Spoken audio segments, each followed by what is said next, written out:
Hello everyone, welcome back to The Real Starfighter, and today we are going to be doing the K-Wing and Y-Wing pilot tier list.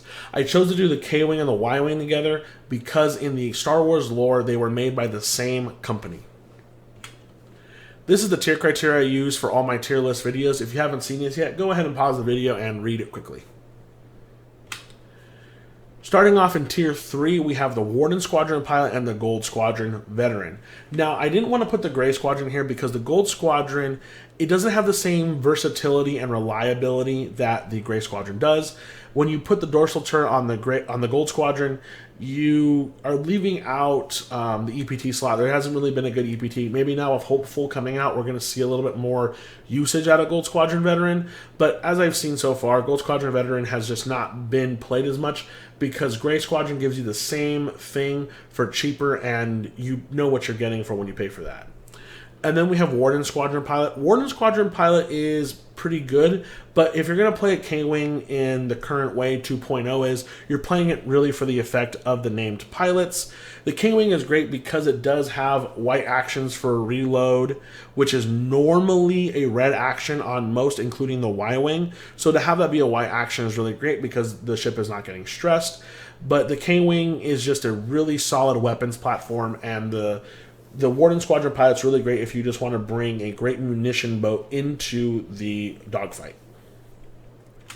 Starting off with Tier 2, we have Gray Squadron Bomber. Now, Gray Squadron Bomber is great because all you have to do is throw a dorsal turret on there and you're good to go. For 32 points, you have a very reliable ship that is a great workhorse of your list. Being at 8 hit points, it's very hard to take down, and it feels like the Y-Wing that the Rebel Alliance really relied on during the Galactic Civil War. The Gray Squadron Bomber really does feel like a really reliable workhorse, and I really like putting it in my list. If I have the points, I'll probably put 1 or 2 in my list just because I know what I'm getting for when I pay those 32 points. Next up, we have Yvonne Verlaine. Yvonne Verlaine's really interesting because at the cost of a focus token, you can have a friendly ship at range 0 to 1 roll an additional defense die. That's cool and all, but that defense die can roll into a blank.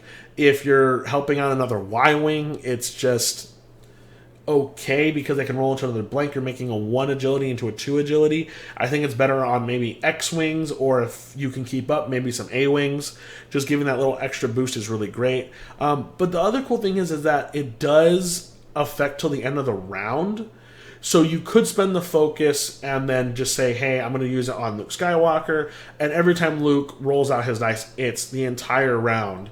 So it's good for that, but it's just really interesting that they put it on a ship that's really hard to keep up with other ships. Next up, we have Horton Salm. Now, Horton Salm, I have to say, is probably one of my favorite pilots from 1.0 and just from Star Wars in general. He was the Y-Wing leader for the battle against the second Death Star, and his ability reads, while you perform an attack, you may re-roll 1 attack die for each other friendly ship at range 0 to 1 of the defender. Now, that's really interesting because you have to have your ships closer to the defender and then you get the re-rolls. I think that's just really hard to get off. You want to keep Horton more in the back, I guess, in that case. So putting a turret on him really isn't the best idea, but I'll tell you from experience of flying Y-Wings that you're always going to want that turret on there. But with Horton, it kind of feels like a waste because you're really going to use that ability for your torpedoes. So Horton's really interesting because of that. But he's a great munitions carrier. So if you want to just get a really powerful, consistent torpedo shot, you can go ahead and use him. But it's also kind of interesting to use his ability on the turret as well. It will get you what you need, but the other thing is he cannot use it on himself, as in if he was range of 0 of one of the defender, he does not trigger his reroll ability. Next up, we have SH-2K2.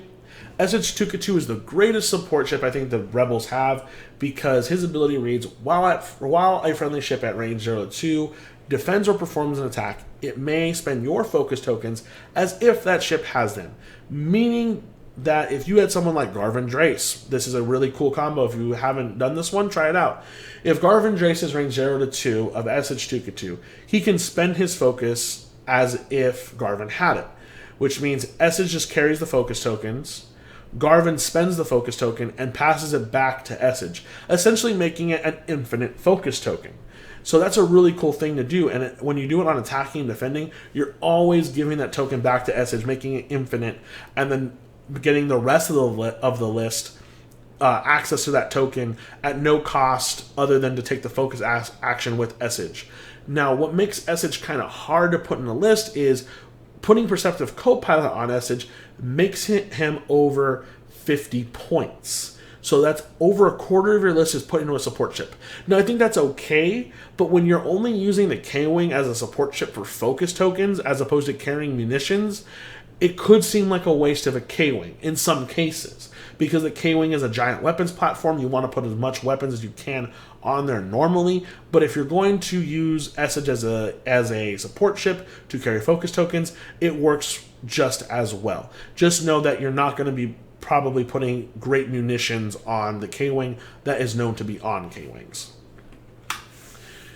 In Tier 1, we got Dutch Vander. After you perform a target lock action, you may choose one friendly ship at range 1 to 3. That ship may acquire a lock on the object you locked, ignoring range restrictions. So if Dutch target locked a object, because you can target lock objects now in the game, if you target locked a object at range 3 of Dutch, and you had Luke Skywalker at range 3 of you, Luke Skywalker can target lock that object that Dutch just target locked, ignoring the range restriction. That's pretty good. You set up really great attacks with that. You set up really great alpha strikes with that. Dutch is just a really good setup player. It's just because he only affects others, it feels a little Tier 2, but the fact that he's able to break the range restriction rule, that is warranting of Tier 1. Next up, we have Miranda Doney. Miranda Doney is a really consistent, really great pilot. A lot of Rebel players love. While you perform a primary weapon attack, you either spend one shield to re-roll one attack die, or if not shielded, you may roll one fewer attack die to recover one shield.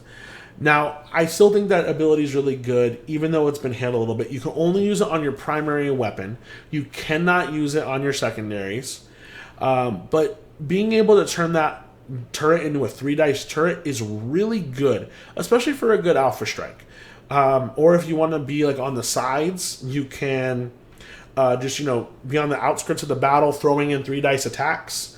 That's really powerful. And then maybe just one turn, when you run out of shields, you put back on a shield by rolling one fewer, and then you just let the rest of your list do the work. Miranda's really good because she doesn't need all the fancy weapons on her to be really good. So she can just go in by herself with no upgrades, no weapons, and she'd be okay other than her primary. But putting maybe some bombs on her just to cover her back would be smart. But she's really budgeted for what she can do in the game. At the top of Tier 1, we have Nora Wexley. While you defend, if there is an enemy ship at range 0 to 1, add one evade result to your dice results. Now, I've always said in the game of X-Wing miniatures that if you're able just to add something for just having a really easy trigger, it's definitely Tier 1. And for Nora Wexley just to have an enemy ship at range 0 to 1 of her to be able to add a result, that's great. Now the person shooting at her does not need to be range 0 to 1. She just needs to have an enemy ship at range 0 to 1 of her. So even if you are getting shot at range 3 and you just have an enemy ship next to you, you still get that evade result. That's really powerful. That's really good. It's just great to know that you always have access to an evade result when you get shot at with Nora, as long as you have that enemy ship next to you. And then you also get to put things on her like dorsal turret, maybe some torpedoes and some bombs. You're able to fit things on her because the ability is so strong and so powerful. It's also very hard to kill her. It's actually really interesting seeing people go range 1 on Nora and just go, great, now you're going to get a free evade. That's always really interesting to see people kind of complain that they are in range 1 of a target.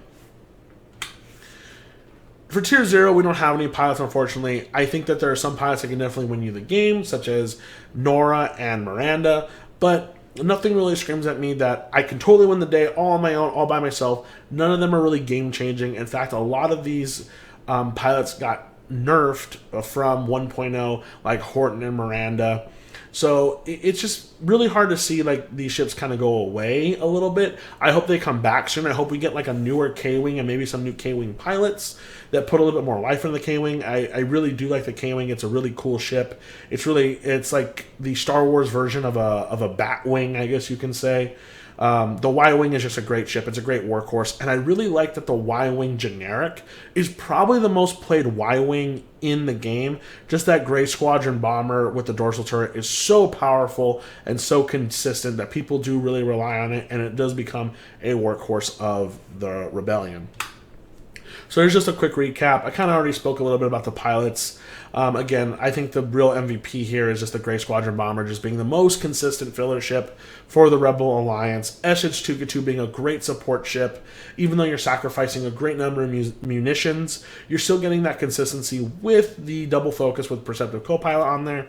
But because that is what makes SH so good, it just makes it feel tier 2. Dutch is great for breaking the range restriction. Miranda having that ability to regen is really great, and also just to punch that extra dice through on certain occasions is great. And the Nora Wexley just being able to guarantee that evade just by being in the middle of a fight is great. It just rewards you for being aggressive by giving you some defensive passive mods. So the K-Wing and the Y-Wing are definitely some of my favorite ships in X-Wing, some of my favorite ships in Star Wars. The K-Wing, again, looks just like a giant Batwing, something that Batman would fly if it was painted black. And the Y-Wing just looks like this cool, like sluggish sports car that is able to just carry what you need, a turret, torpedoes, bombs. It's just a great platform, great versatile fighter.